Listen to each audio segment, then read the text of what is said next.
All right. So one of the guys I saw said the claws are the best meat, they say, but it's kind of hard. So you give them a little crack before you cook them, and it'll be a little easier to crack. You don't have to make a mess all over the kitchen.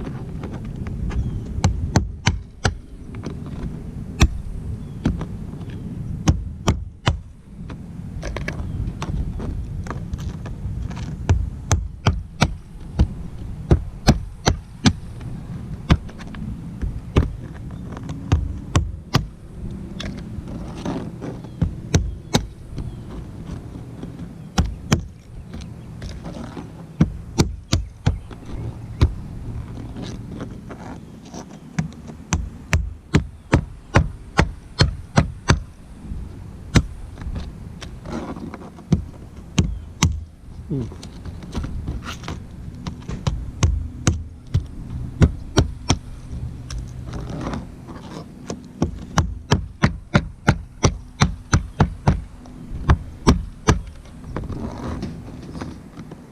It's a big one.